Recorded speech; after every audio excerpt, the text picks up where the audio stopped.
ये गुरुत्वाकर्षण पर नेक्स्ट पार्ट है उसका, और इसका एक आंकिक प्रश्न है।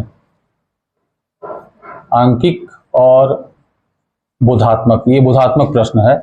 आंकिक बोधात्मक दोनों तरह के प्रश्नों को हल किया जाएगा। प्रश्न है, चंद्रमा पृथ्वी को आकर्षित करता है तो पृथ्वी चंद्रमा की ओर क्यों नहीं गति करती? गति क्यों नहीं करती? तो इसको समझने के लिए पहले हम देखें कि पृथ्वी और चंद्रमा के बीच में जो रिलेशन है क्या होता है। जो पृथ्वी है और चंद्रमा मून पृथ्वी के चारों तरफ लगभग वृत्ताकार पथ में गति करता है। तो अगर चंद्रमा रुका रहता तो पृथ्वी की तरफ आकर्षित हो जाता, गिर जाता। लेकिन चंद्रमा गति कर रहा है, यानी उसको इन दोनों के बीच में जो गुरुत्वाकर्षण बल है, गुरुत्व बल या गुरुत्वाकर्षण बल, वह उसको अभिकेंद्र बल प्रदान करता है। तो हम जानते हैं कि वस्तु को अगर अभिकेंद्र बल मिलेगा तो वस्तु वृत्ताकार पथ पर गति करता है। यहां लिखेंगे चंद्रमा पृथ्वी के गुरुत्वाकर्षण बल के कारण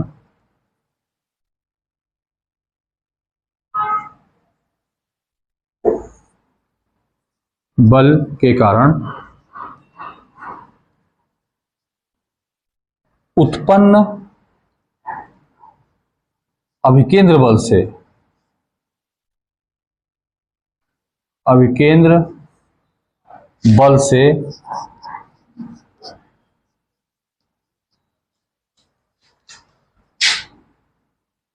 पृथ्वी के चारों ओर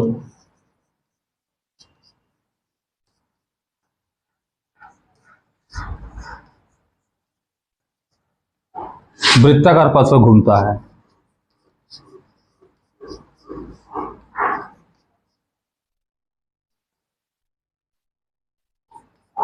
अतः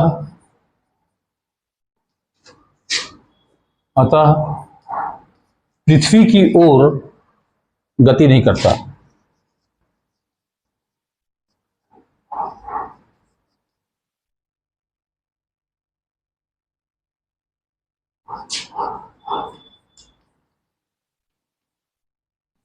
यही इसका उत्तर है।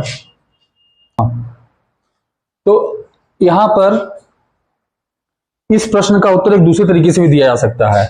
वास्तव में मान लेते चंद्रमा पृथ्वी की चारों तरफ इस पथ पर घूम रहा है, तो हम देखें कि चंद्रमा का जो वेग है हमेशा स्पर्श रेखीय दिशा में होता है, लेकिन वो स्पर्श रेखा की दिशा में नहीं जा रहा है, वो लगातार पृथ्वी की तरफ गिर रहा है, लगातार गिर रहा है। लेकिन पृथ्वी की वक्रता के कारण, इस कक्ष की वक्रता के कारण यह कक्ष पर ही, मतलब वृत्ताकार पथ पर ही बना रहता है। तो हम लिखेंगे दूसरे तरीके से, अथवा में आंसर दे सकते हैं, पृथ्वी की ओर चंद्रमा लगातार गिर रहा है या गति कर रहा है।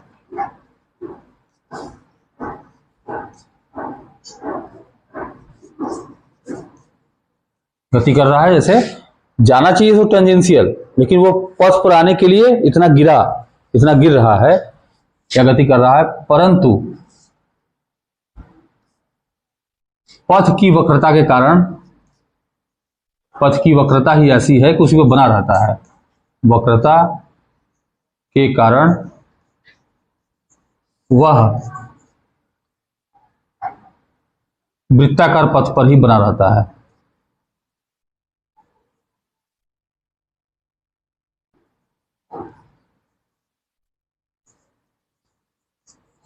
तो दोनों ही प्रश्न के उत्तर अपने अपने तरीके के सही हैं। ये बोल रहा है कि अभिकेंद्र बल मिल रहा है इसलिए चारों तरफ वृत्ताकार पथ में गति कर रहा है। तो वास्तव में देखा जाए तो वृत्ताकार पथ में जब गति कर रहा है तो उसका जो वेग है हमेशा स्पर्श रेखा की दिशा में होता है, लेकिन हम देख रहे हैं वो पथ पे बने रहने के लिए हमेशा पृथ्वी की तरफ गिर रहा है। वो हमेशा गिरता है, जब गति करता है हमेशा पृथ्वी की तरफ गिरता है, लेकिन पथ की वक्रता के कारण वो इस वृत्ताकार पथ पर ही बना रहता है। इससे हमें लगता है कि वो पृथ्वी की ओर गति नहीं कर रहा है। गाइस इस क्वेश्चन में दो वस्तुओं के बीच लगने वाले गुरुत्वाकर्षण बल का क्या होगा। ऐसे क्वेश्चन में जैसे दे देगा एक वस्तु का द्रव्यमान दोगुना कर दिया जाए, उनके बीच की दूरी दुगनी या तीन गुनी कर दी जाए, दोनों का द्रव्यमान दोगुना कर दिया जाए। ऐसे प्रश्न में, ये स्पेशल टाइप के प्रश्न है, ऐसे प्रश्न में हम दो सूत्र यूज कर सकते हैं। F अनुक्रमानुपाते M1 M2 के होता है। पहला सूत्र, जब R नियत हो, मतलब हम R को नियत नहीं, R को हम नहीं चेंज करेंगे, बल्कि M1 या M2 या दोनों को चेंज कर सकते हैं। चेंज करेंगे तो उस समय बल कितना होगा, ऐसा प्रश्न में पूछा जाता है। दूसरा, F प्रोपोर्शनल टू 1/r², जब M1 M2 नियत है। जैसे एग्जाम्पल में ले रहे हैं, पहला प्रश्न दिया है एक वस्तु का द्रव्यमान दोगुना कर दी जाए, तो M1 या M2 में से किसी का द्रव्यमान दोगुना करना है, बाकी सब यानी जो दूरी है उसको नहीं बदलना है, क्योंकि दूरी का उल्लेख नहीं दिया है, इसका मतलब दूरी को नहीं बदलना है। तो हम दूरी को नियत, जब दूरी यानी दूरी नियत है उस समय सूत्र यूज़ करेंगे F proportional to M1 M2। तो पहले इसमें लिखेंगे, जैसा कि प्रश्न में दिया है, तो प्रश्न में हम चित्र भी एक बना सकते हैं। M1 और M2 दो द्रव्यमान हैं, इनके बीच की दूरी r है। तो F proportional to M1 M2 मतलब फर्स्ट कंडीशन में दिया है वस्तु का द्रव्यमान दोगुना कर दिया जाए, यानी नॉर्मल नंबर 1 कंडीशन, द्रव्यमान M1 हो M2 हो दोनों का, और उनके बीच बल F लग रहा हो, इसको हम F1 कर दिए, फर्स्ट कंडीशन में जितना बल लग रहा है। फिर बोला है द्रव्यमान को दोगुना कर दिया जाए, तो इसको द्रव्यमान को दोगुना करेंगे तो F2 proportional to 2M1 M2, means दोगुना करेंगे तो 2M1 M2 हो जाएगा। अब हम क्या करेंगे, इसको इससे डिवाइड कर देंगे, F1/F2 डिवाइड करेंगे तो ये प्रोपोर्शनल इक्वल में चेंज हो जाएगा, और यहाँ जो आता है उसको हम लिख देंगे M1 M2/2M1 M2। कट गया, ये क्रॉस मल्टीप्लिकेशन करें, तिर्यक गुणा, F1 का 2 में F2 का 1 में, यानी F2 बराबर 2F1। यानी यहाँ से इस रिलेशन से पता चलता है कि इस कंडीशन में जब एक वस्तु का द्रव्यमान दोगुना कर देंगे तो जो बल है, लगने वाला बल, उनके बीच गुरुत्वाकर्षण बल, वो भी दुगुना हो जाएगा। तो इसका आंसर हम लिख देंगे यहाँ पर 2 गुना हो जाएगा। पूछा था बल का क्या होगा, तो 2 गुना हो जाएगा।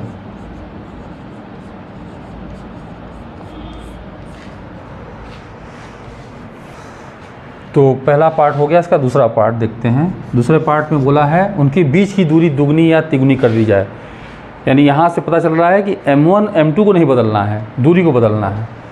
तो हम दूसरा वाला equation F proportional to 1/r²। तो अब हम इसको लिख सकते हैं, पहले F1 पहला, जब डिस्टेंस r है, फिर दूरी को दोगुना करना है, F2 1/2r², यानी इसका मतलब 1/4r² है। अब हम भाग दे दें, F1/F2 इक्वल टू, यहाँ प्रोपोर्शनल को इक्वल टू लिख सकते हैं अब 1/r²/1/4r²। अब यानी 1/r², इसको की भाग देना है तो गुणा करके 4r²/1 होगा, r² कैंसिल हो गया। तो F1 इक्वल टू 4F2, तीरे गुणा करने पर F2 इक्वल टू F1/4, यानी अगर दूरी को दुगना कर देंगे तो उनके बीच का जो बल है वो पहले का 1/4 गुना हो जाएगा। तो उत्तर यहाँ आंसर लिख देंगे, बल 1/4 गुना हो जाएगा।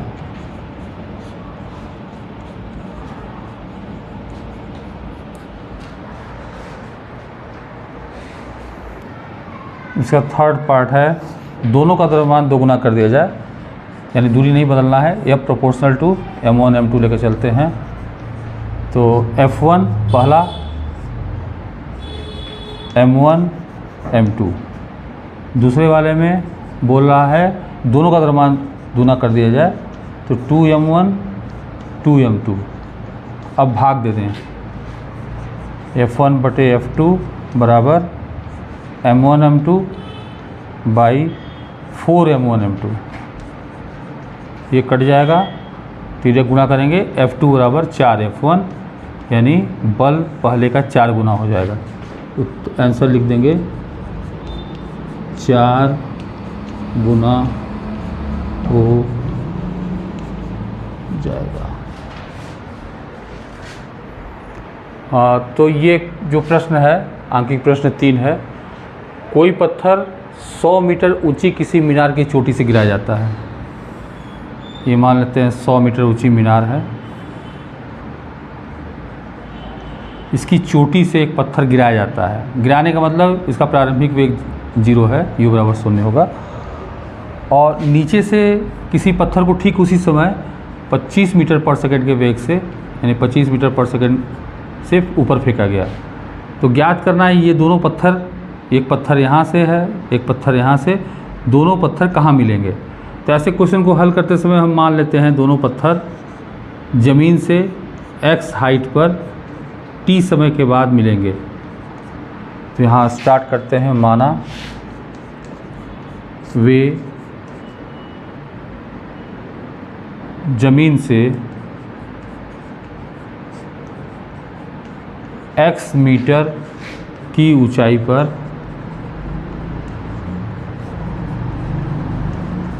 t सेकंड बाद मिलेंगे।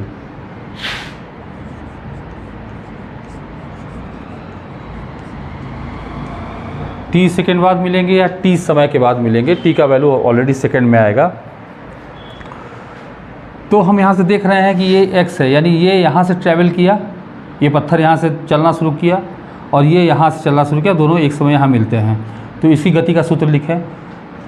तो इसी गति का सूत्र लिखेंगे हम लोग, चरण वाले पत्थर की गति,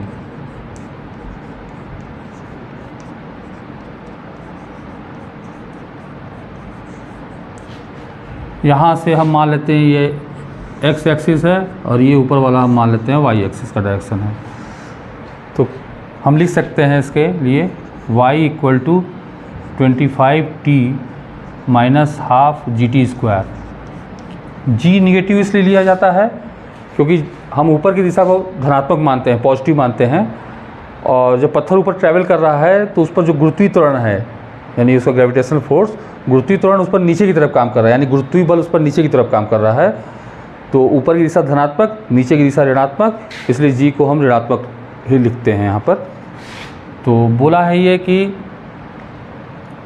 y equal to 25t minus half GT square. तो y का वैल्यू हम x मान के चले हैं, वो y के जो डिस्टेंस है वो x है, उसको हम z कर देते हैं, ये z। तो ये वाला यहाँ से यहाँ तक का डिस्टेंस 100 माइनस z होगा। तो z इक्वल टू यहाँ 25t minus half GT square, equation number 1। और ऊपर वाला जो पत्थर गिरा है, ऊपर से नीचे के लिए गति कर रहा है, तो वो है 100 माइनस z, 100 माइनस z बराबर u 0 है, ut half GT square, half GT square. दोनों एक साथ स्टार्ट किए हैं तो समय दोनों के लिए एक होगा, दोनों को जोड़ दें। ऐड करने पर, जोड़ने पर ये कट जाएगा, 100 आएगा यहाँ पर, और यहाँ हाफ GT स्क्वायर, इससे ये कैंसिल हो जाएगा। 25t 25t आएगा, यानी t बराबर 100/25 बराबर 4 सेकंड। यानी ये डिसाइड हो गया कि पत्थर 4 सेकंड बाद मिलेंगे। कितनी ऊंचाई पर मिलेंगे निकालने के लिए समीकरण 1 में हम इस वैल्यू को रख दें। तो समीकरण 1 से z equal to 25 into T4, 25 into 4 minus half, g को 10, t स्क्वायर यानी 16, 2 5 जा 10, 80, 100 माइनस 80 20 मीटर। यानी ज़मीन से 20 मीटर की ऊंचाई पर 4 सेकंड बाद वो मिलेंगे। यहाँ गौर करने वाली बात यह है कि जब हम नीचे से ऊपर की गति को अध्ययन करते हैं तो उस समय जो गति के समीकरण हम यूज करते हैं वो इस तरह से है, v equal to u minus g t, जब नीचे से ऊपर, और s equal to u t minus half g t square या ए टी स्क्वायर जो भी हो, और v square equal to u square minus 2gh, height में h ले लेते हैं, s भी हो सकता है। नीचे से ऊपर के लिए गति के लिए ये यूज करेंगे, और जब ऊपर से नीचे गति होगा तो क्या होगा, v equal to u plus g t और s equal to u t, सब में हाफ प्लस साइन आ जाएगा, हाफ जी टी स्क्वायर और v square equal to u square plus 2as या 2gh, जो भी हम यूज करना चाहें यहाँ यूज कर सकते हैं। मीन्स यहाँ गति के समीकरण में बीच में प्लस साइन आ जाता है, इसमें माइनस, नीचे से ऊपर के लिए माइनस, ऊपर से नीचे के लिए प्लस। और अगर वस्तु को वहाँ से गिराया जाता है, ड्रॉप किया जाता है, तो u जीरो हो जाएगा सब में, तो ये हो जाएगा v equal to g t, s equal to half g t square, u square equal v square equal to twice as या ट्वाइस gh, जो भी यूज कर सकते हैं हम वहाँ पर, इसको यूज कर सकते हैं, इससे ईजिली सॉल्व हो जाता है। गाइस, ये क्वेश्चन है, ऊर्ध्वाधर दिशा में ऊपर की ओर फेंकी गई एक गेंद 6 सेकंड पश्चात फेंकने वाले के पास लौट आती है। यानी मान लेते हैं ये हमारा x एक्सिस है, ये y एक्सिस है, ऊर्ध्वाधर ऊपर की तरफ फेंका गया है, उसको यू वेलोसिटी नहीं दिया है, u वेग से फेंका गया है, और फिर ये ट्रैवल करते हुए वापस 6 सेकंड में पहुंच जाती है। तो किस वेग से ऊपर फेंका गया, u वेग से मान लिया ऊपर फेंका गया, तो ऊपर फेंकने के लिए हम यूज़ कर सकते हैं y equal to y naught plus u t minus half g t square. अब यहाँ y नॉट क्या है, कभी कभी क्या होता है कि जहाँ हम ओरिजिन, यहाँ जैसे मूल बिंदु उसको हम यहाँ माने हैं, ये मूल बिंदु है, तो t बराबर 0 समय, जिस समय फेंका जाता है उस समय को हम कहते हैं, जिस समय कोई मोशन स्टार्ट होता, मतलब हम स्टार्ट करते हैं, या फिर जिस समय मोशन को हम ऑब्जर्व करना स्टार्ट करते हैं, ज़्यादा अच्छा ही होगा, जिस समय मोशन को ऑब्जर्व करना स्टार्ट करते हैं वह समय t इक्वल टू 0 होता है, और बाकी किसी समय को t इक्वल टू t से रिप्रेजेंट करते हैं।